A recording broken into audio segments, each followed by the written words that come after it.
3 weeks, 11 specialists, $240,000, and a Rolls-Royce Silver Shadow that still wouldn't turn over.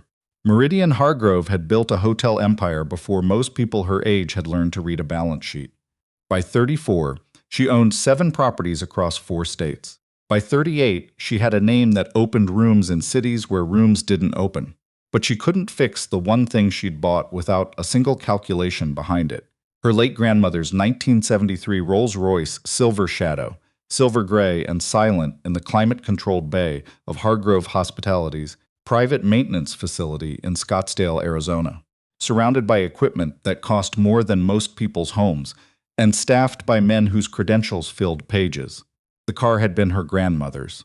Dorothy Hargrove had driven it across the country twice, kept it garaged in Phoenix through 3 decades of summer heat, and left it to Meridian in a will that was otherwise straightforward.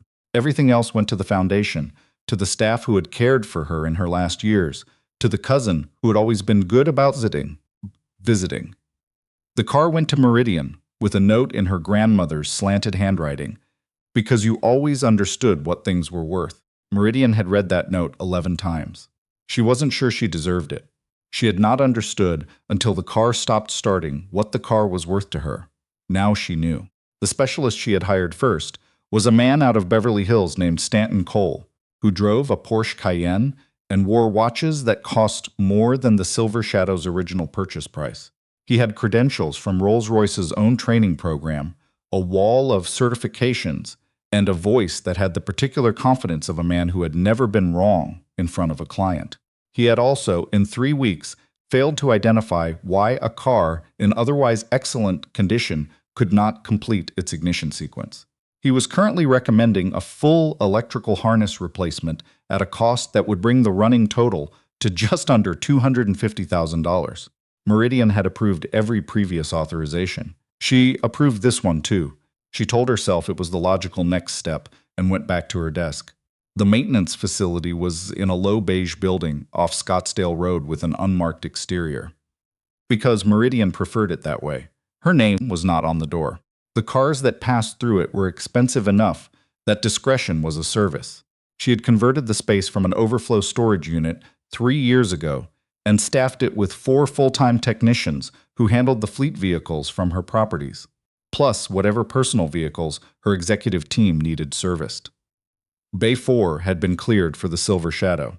Other work had been shuffled, a timeline pushed back on a Suburban that needed a transmission service, an apology extended to the property manager at the Sedona location whose Escalade had been waiting 2 weeks.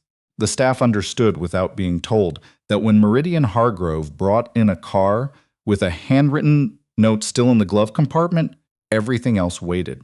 She was on a call with her development team in Denver when her facilities manager, a man named Philip, who had worked for her for 4 years and communicated almost entirely in understatement, knocked on the open door of her office and waited.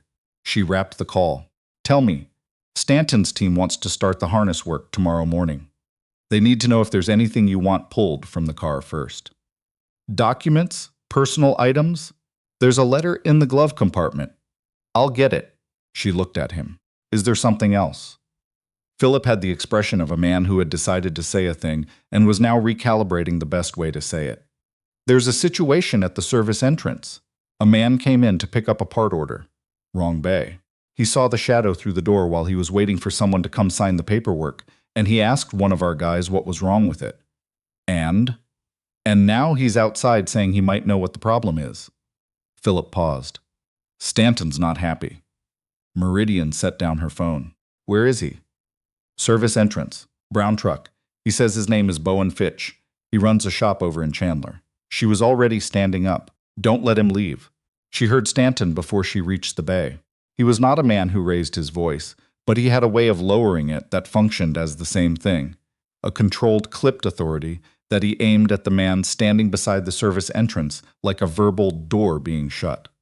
The man was maybe 40-42, work shirt, the kind with the name stitched on the chest. Fitch Auto, Chandler, in thread that had been washed enough times the color had faded. He was holding a clipboard with a parts receipt on it and listening to Stanton with the patience of a man who had been dismissed before and had learned that the dismissal said more about the room than about him. He wasn't looking at Stanton. He was looking at the Silver Shadow through the open bay door with the focused, unhurried attention of someone solving a problem in their head. He was a compact man, the kind of lean that came from actual work, dark hair going gray at the temples, a scar on the back of his left hand from something that had happened a long time ago. He held the clipboard loosely, the way people held things when their hands were used to holding more important things. "I'm not saying your team missed it," he said, without looking away from the car. "I'm saying it might not show up in a standard harness diagnostic on this generation. I have been servicing classic Rolls-Royce vehicles for 22 years, Stanton said. "I know. I've read your work." He said it without flattery or irony, just the plain acknowledgement of a fact. "I'm not disputing your credentials. I'm saying the ignition relay configuration on the 73 Shadow has a secondary ground path that bypasses the main harness documentation. It's not in the factory service manual for the North American market. It was added in a late-stage engineering change for the export models and carried over into some domestic builds during a specific production window.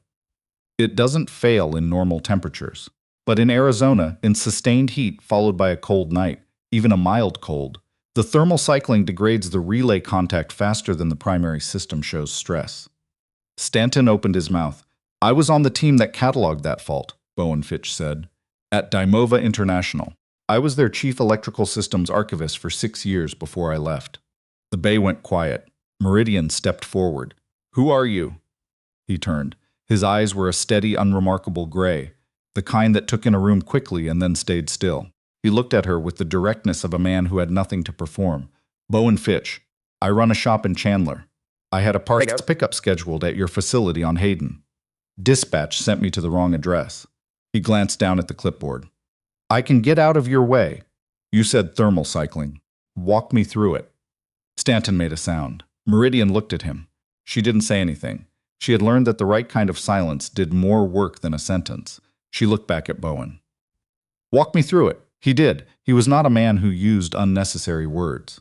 He explained the relay fault, the way someone explained a thing they had understood for a long time. Not for performance, but because the information was there and she'd asked for it. The configuration on the 73 Shadow's ignition system included a secondary relay ground, routed behind the firewall insulation on the passenger side. Not visible, not in the documented service pathway. A thermal protection modification that had been added during a late change in the production process and never updated in the service literature because the engineering team had been dissolved before the documentation cycle closed. "In heat," he said, "the insulation expands and holds the relay contact in place. Looks fine. But after a temperature drop even 15 degrees over a few hours, the material contracts and the contact point loses its retention. The relay still shows continuity on a sweep because the sweep happens at ambient temperature. But when the engine is cold and you try to crank it, the contact fails under load." He paused. "The car isn't broken. It's just being asked to start under a condition it can't meet right now." Stanton said, "The harness replacement would address." "The harness is fine," Bowen said without inflection. "You'd replace it and the problem would still be there because it's not a harness issue. It's a relay contact issue in a location that isn't in the diagnostic pathway." Meridian looked at him for a moment. "You cataloged this fault at Dimova, part of a larger project. We were archiving known faults in British luxury vehicles from 1965 to 1985 for the classic car insurance market. Rolls-Royce Silver Shadows were a significant portion of the 73 and 74 production run." He shifted the clipboard to his other hand. "This specific fault shows up in about 1 in 12 of the 73s built during the third quarter. More common in Arizona because of the thermal range, and then you left and opened a shop in Chandler." He looked at her steadily. "I left Dimova when my wife got sick. I needed to be here." He said it plainly, without bid for sympathy. The tone of a man who had made a decision years ago that he had made peace with. Chandler seemed like a good place to land. She held his gaze. "Can you show me where the relay is?" Stanton stepped forward. "Miss Hargrove, I strongly recommend. Your team has had 3 weeks and $240,000. She kept her voice level.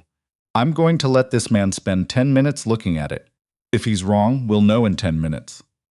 She watched something move behind Stanton's eyes. The specific recalibration of a man who understood exactly what was happening.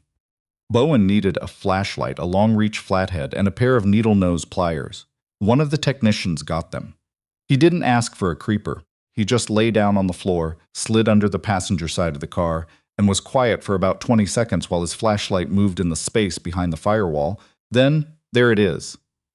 The technician crouched beside him. You can see it from there? Give me the flathead. Careful angle. 40 seconds of careful movement. Then a faint sound, something like a small clip releasing. Hand me the pliers. 30 more seconds. He slid out from under the car and sat up. In his hand was a relay contact assembly approximately the size of a domino.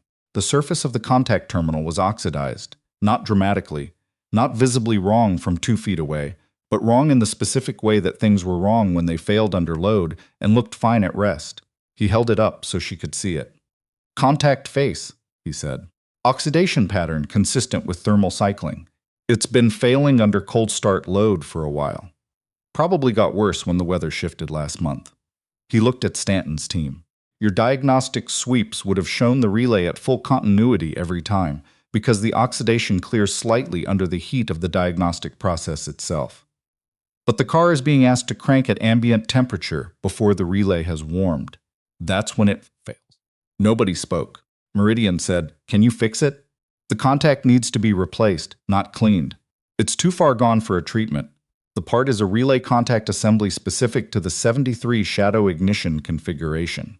He thought for a moment. There's a supplier in Tucson who stocks British classic electrical components. I can make a call. If they have it, it's a 2-hour drive, or they can courier it tomorrow morning. Call them now, she said. He did. The part was in stock. It could be there by 9 the next morning. Stanton left without saying much. Meridian had the conversation with him in her office, with the door closed, and it was short and professional, and she kept her voice level throughout. He was not a bad technician. He was an excellent technician who had the wrong information. He had looked in all the right places based on the documentation he had, and the fault was in a place that wasn't in the documentation. She told him the final invoice would be adjusted, and that Marcus would be in touch. He accepted this with the compressed dignity of a man who understood that he had failed and could find no clean way to dispute it. When she came back to the bay, Bowen was writing something in a small spiral notebook with a mechanical pencil. He wrote quickly, in a compressed hand, the kind of handwriting that had spent years filling out work orders. What's that? Service notes. I always document before I go. He didn't look up, in case the next person needs to know what they're looking at. She sat down on a stool near the workbench. She was aware that she didn't usually sit in the bay. It wasn't her job anymore. But it was 7 in the evening, and the building had mostly emptied out, and the Silver Shadow sat in the bay light, looking more alive than it had in 3 weeks, even without running. You said you left Dimova when your wife got sick. He finished the note he was writing. Yes. How long ago? 6 years. He closed the notebook. She died 4 years ago. Pancreatic. It moved fast. He said it the way people said hard things that they'd learned to say clearly, because clarity was less expensive than the alternative. We had a daughter. She was 3. She was quiet. Her name's Abby. She's 7 now. And when he said that, something in his face changed. Not much. The contained expression didn't break. But there was a warmth in it that was different from everything else. Something direct and unguarded. She's the reason the shop made sense. I needed something I could run and be there at the same time. Is she why you stayed in Chandler? We'd been living in Phoenix before. Chandler was smaller. He put the notebook in his shirt pocket. Smaller seemed right. She turned the flathead screwdriver over in her hands, which she'd picked up from the bench without thinking. The work you did at Dimova, archiving faults in classic vehicles, that's not a common specialty. It's a narrow field, he agreed, but the knowledge stays with you. He looked at her with that attentive steadiness. It doesn't go anywhere. That's the thing about that kind of work. You spend 6 years cataloging the specific ways a specific generation of machines fails, and then you carry it, even when the job is gone. A brief pause. Turns out there's a use for it. She held up the flathead, looked at it. I'd like to offer you the consultation for the repair tomorrow. When the part arrives, I want someone in the room who knows where to look. He was quiet for a moment, not hesitation. Assessment. What are you paying? Name a rate, Something moved at the corner of his mouth. Not quite a smile. I charge $180 an hour for specialized consultation. I'd estimate 4 hours of work, maybe 5 with documentation. I'll authorize 8, in case the part needs adjustment. He nodded once, clean and decided the way he did things. I'll need to rearrange my morning schedule. I have 2 cars waiting. I'll compensate for the disruption. That's not necessary. I know it's not necessary, she said. I'm going to do it anyway. He looked at her for a moment. All right, Miss Hargrove, Meridian. A brief pause. All right. He left at 7:40. She stood at the service entrance and watched the brown truck pull out. An old F-150 with a ladder rack and a side panel that had been repainted at least once, the seam visible in the low light. It moved out of the lot without rushing. She noticed that about him. The way he moved matched the way he worked. No theater, no performance.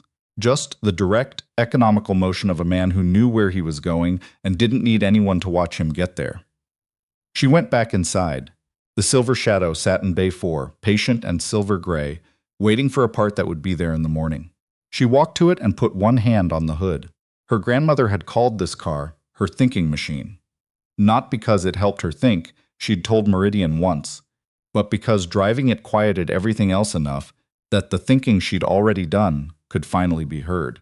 Meridian stood in the empty bay at 7:50 on a Wednesday evening and admitted to herself, the way she only admitted things when no one was watching, that she had not heard herself think clearly in longer than she wanted to calculate. The part arrived at 8:50 the next morning. Bowen pulled into the lot at 9:04, which she noticed because she happened to be walking through the lower level.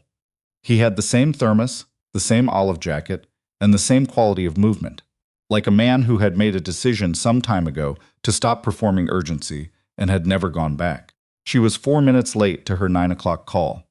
She didn't mention why. The repair took 3 hours and 40 minutes.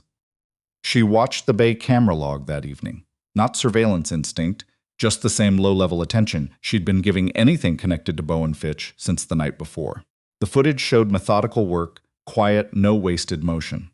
He talked to her technician, a 27-year-old named Heiress, in the specific way of someone who was explaining rather than instructing. At one point, Heiress asked something, and Bowen stopped what he was doing and answered fully, with the particular patience of a man who understood that giving information was the point. At 2:15 in the afternoon, she came down to the bay. The Silver Shadow was running, not idling loosely, running with the settled authority of a well-maintained classic that had been waiting to be asked the right question. The exhaust note was low and even, nothing dramatic, just the quiet confidence of an engine in correct alignment with itself. Meridian stood in the bay doorway and listened to it for a moment. Bowen was at the workbench writing in his notebook. He looked up. Relay seated clean. Continuity confirmed at both ambient and elevated temperature. I ran it through 2 full cycles to verify. He paused. The car is solid. Whatever else was looked at over the past 3 weeks, nothing was damaged. The system just needed the right contact point. How does Reyes know about the thermal cycling? I told him. He looked mildly puzzled by the question. He'll see it again. Might as well know what to look for. She sat down on the stool again. It was the second time she'd done that, she noticed. Sat in her own service bay on a stool, like someone who worked there. Tell me about Demova, she said. What the work actually felt like. He set down his pencil. This was a different kind of question, and he recognized it as one. It was serious work, he said. The kind where the margin for error was almost nothing, because if you cataloged a fault incorrectly, someone would act on it wrong, restore a car wrong, insure it wrong, miss the real failure point. He turned the pencil in his fingers. It required patience more than intelligence. The ability to sit with a problem until it told you what it was, instead of telling the problem what you thought it was. Is that how you worked on the Shadow? That's how I always work. He said it without self-consciousness. Most problems aren't complicated. They just require someone willing to be slow enough to find the simple thing. She looked at him.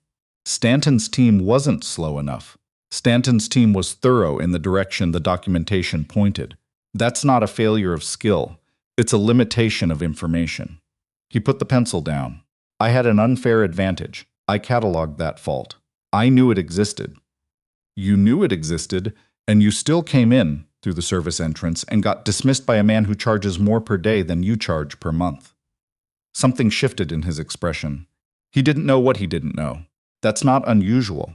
You could have pushed harder. He was quiet for a moment. I could have. I waited for the room to shift instead of shifting it myself. I'm not always good at that kind of thing anymore. When I left Dimova, I left the environment where that kind of assertion made sense. The shop in Chandler is just me and the cars.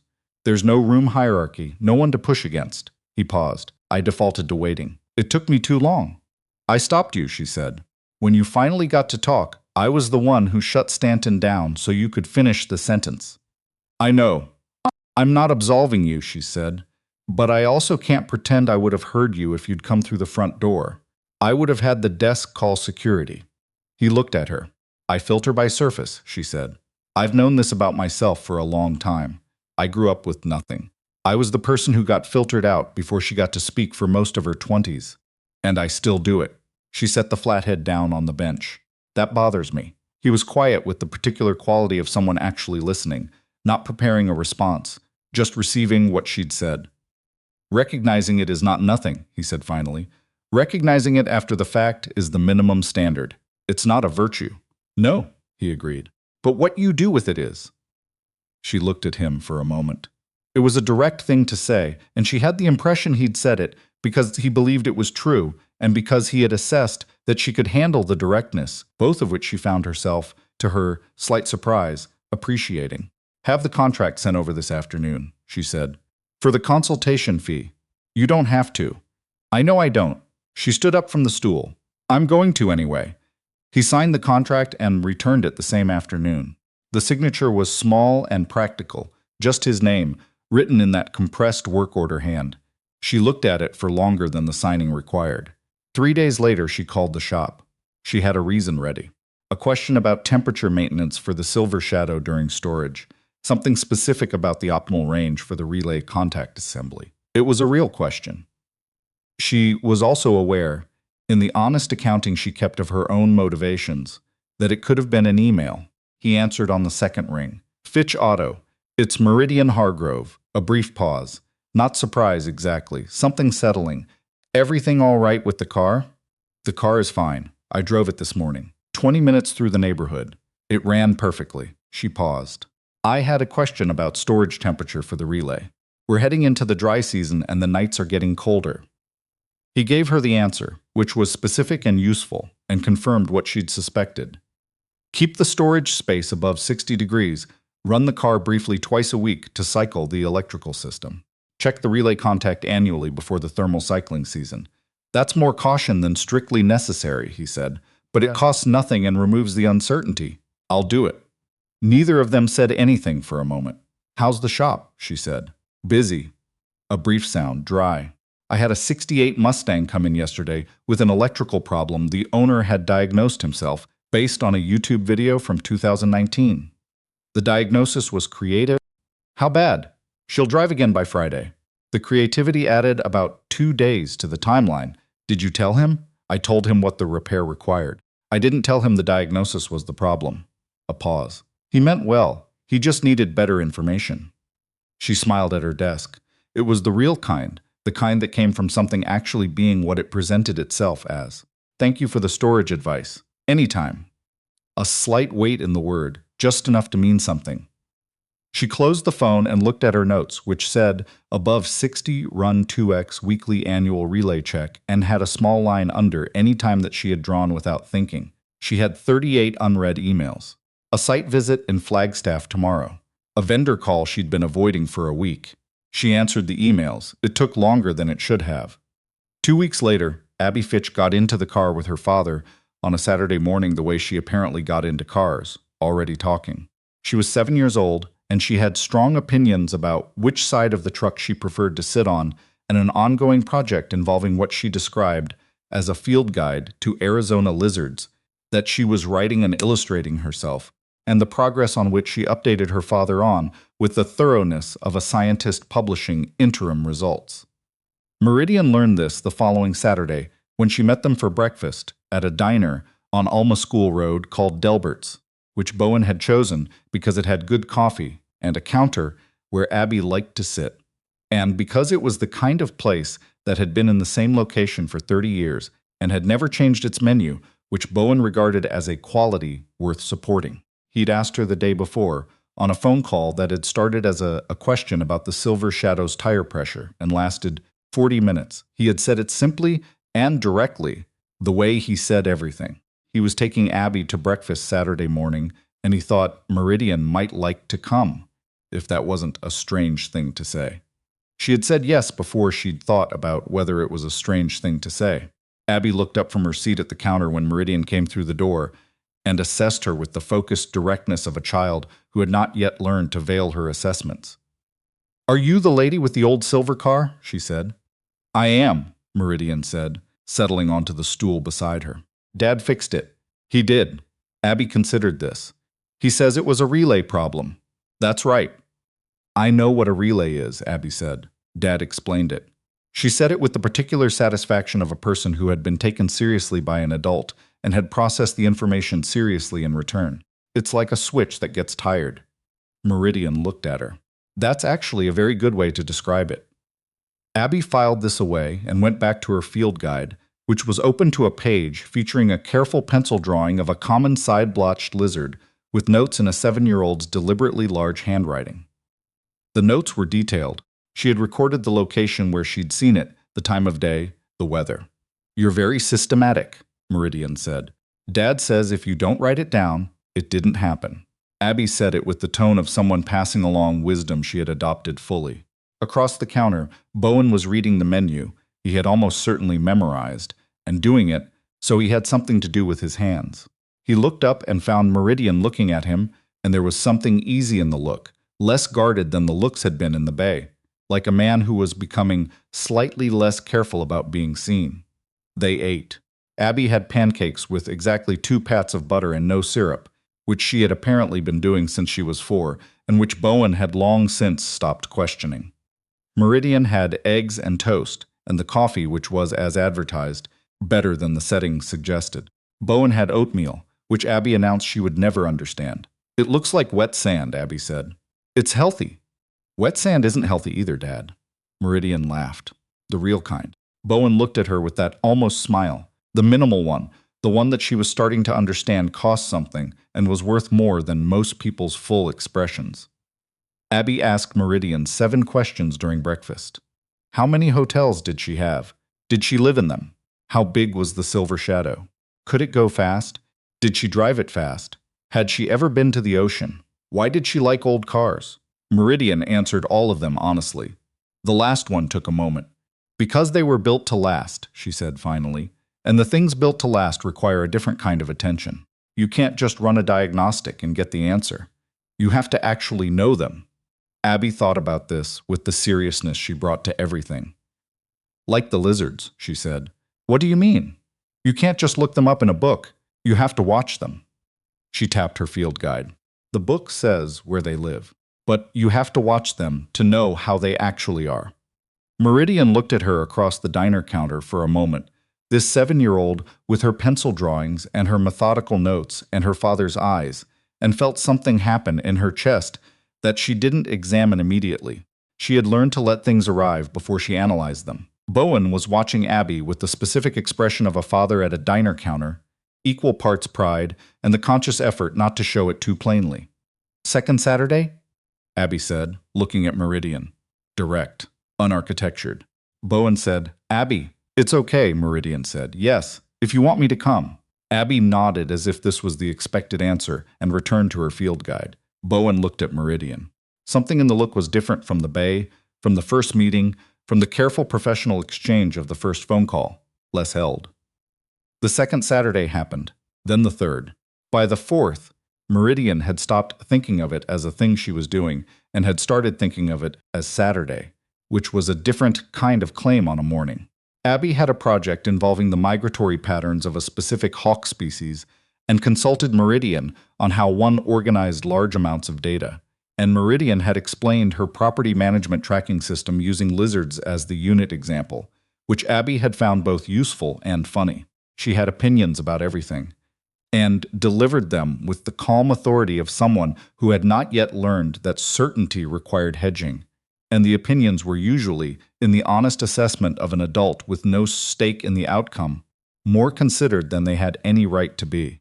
Bowen watched these exchanges the same way he'd watched the relay problem, with the patient, attentive focus of someone who was not in a hurry and trusted the process to arrive where it was going. One Saturday, he wasn't there when she arrived. Abby was in the booth with a book, and she looked up and said he was parking, and 2 minutes later, he came through the door of Delbert's and stopped when he saw her, already there, and his expression did something unguarded, just for a moment, something direct and undefended, before the usual attentiveness came back. "You're early," he said. "You were parking. Abby told you." "Abby told me." He sat down across from her, and his hand was near hers on the table, and he didn't move it, and neither did she. The conversation that fourth Saturday moved into territory it had been circling. She asked him about Dimova again, not the resume version. He told her what the work had actually felt like, the specific texture of spending 6 years in the archive of other people's failures, understanding a machine so completely that you could predict where it would break before it knew itself. "That's a lonely kind of knowledge," she said. He looked at her. "It is. You know something that almost no one else knows. And you can't give it away to anyone who's not already in the room with the problem. Until you're in the room with the problem." "Until you're in the room with the problem," he agreed. He had that look again. The one he got when he was talking about something he actually cared about. The containment relaxed slightly, the way a room changed when you opened a window. The same space but breathable. She had been thinking about what she'd said in the bay, about filtering by surface.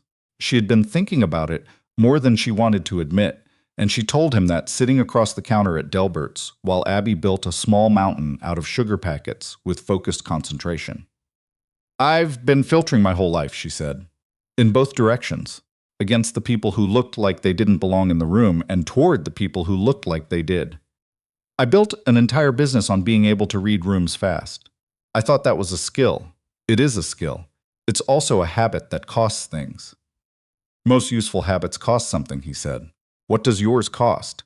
He was quiet, turned his coffee cup in his hands, a thing she'd started to recognize as him actually thinking rather than preparing to think. "Patience," he said finally. "Mine specifically. I'm slow to trust the room. I default to the car because the car doesn't have an agenda. It just has the problem." A pause. "People have agendas. Even good people. Even you. Even me." He didn't avoid that. "I wanted you to see the fault, not for the car." He stopped. "I wanted to be right about what I was seeing. You were right. I knew I was right before you confirmed it. That's not the same as wanting someone else to know." Abby looked up. "Dad, are you having a real conversation?" "Yes," he said. She considered this. "Okay." She went back to the sugar packets. Meridian looked at Bowen across the counter. He looked back. No performance in it. Just the steady, attentive quality that she had first read as professional reserve and had gradually come to understand was something rarer. The specific presence of a man who had decided that being careful didn't require being absent. She did not go back to Scottsdale that afternoon. They drove out to South Mountain after breakfast, all three of them in the old F-150, with Abby in the middle and her field guide open on her lap and the windows down because the morning was cool enough for it. Abby found 3 lizards. She documented all 3. Bowen drove the way he worked, without wasted motion, easy with the silences. At some point, coming down off the mountain, Abby fell asleep against Meridian's shoulder.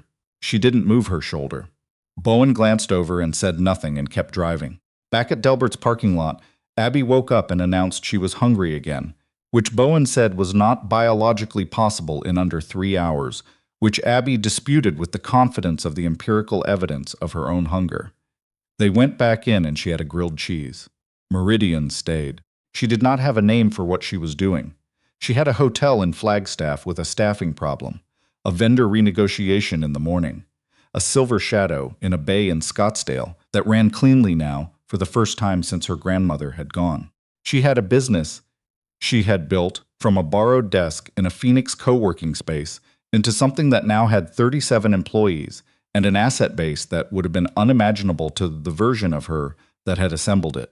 She also had a grilled cheese that Bowen had pushed half of toward her without being asked, and Abby explaining the difference between 2 hawk subspecies with the focused energy of someone who found the world so interesting that the idea of not sharing the information was basically incoherent. She ate the half of the grilled cheese. In the parking lot, later, Abby climbed into the truck and immediately found her book. Bowen stood beside the driver's door and looked at Meridian in the midday light, which was the particular clear and honest light of a desert morning that hadn't made up its mind yet whether to become afternoon. Saturday, he said. Saturday, she said. He nodded. Clean and decided, he got in the truck. She stood in the lot and watched the F-150 pull out and felt, for the first time in a long time, no interest in being anywhere other than exactly where she was. She drove back through Chandler on the way to the freeway. She drove past Fitch Auto, which was a low cinder block building on a corner with a hand-painted sign above the bay doors and 3 cars in the lot, 2 waiting and 1 in progress, and a truck rack visible through the open bay from the street. Small, purposeful, the specific language of a place that did what it said and didn't ask to be noticed for it. She thought about a relay contact the size of a domino and an oxidation pattern that looked like nothing from 2 feet away and failed under load at the threshold where the temperature dropped just enough. She thought about a fault that didn't exist in the documentation, because the team that created it was gone before the documentation closed. She thought about 6 years of that specific knowledge, carried in the hands of a man who had set down the career to pick up something else and had not put the knowledge down, because that wasn't how knowledge worked. She thought about her grandmother's handwriting in a note she'd read 11 times. Because you always understood what things were worth. She wasn't sure she'd earned it the summer her grandmother had written it. She was more sure of it now. Not because she'd found someone with the right knowledge, though she had. Because she had, for one clear moment in a service bay at 7 in the evening, admitted to herself that the filter she'd relied on her whole life had very nearly cost her the thing that mattered, and had then done something about it. She got on the freeway north. The Silver Shadow was back in the bay in Scottsdale. She'd drive it tomorrow morning. Long enough to let the system run through its cycles. Long enough to feel it settle into itself, the way a well-cared-for machine settled, every system in conversation with every other one, the ground returned solid, the contact clean, nothing lost between what was intended and what arrived. She already knew how it would feel. She'd been told once, by a woman who drove it across the country and back and kept it in a garage through 30 Arizona summers and left it to the person she trusted to understand it, like something that was always yours, that you were only now learning how to keep.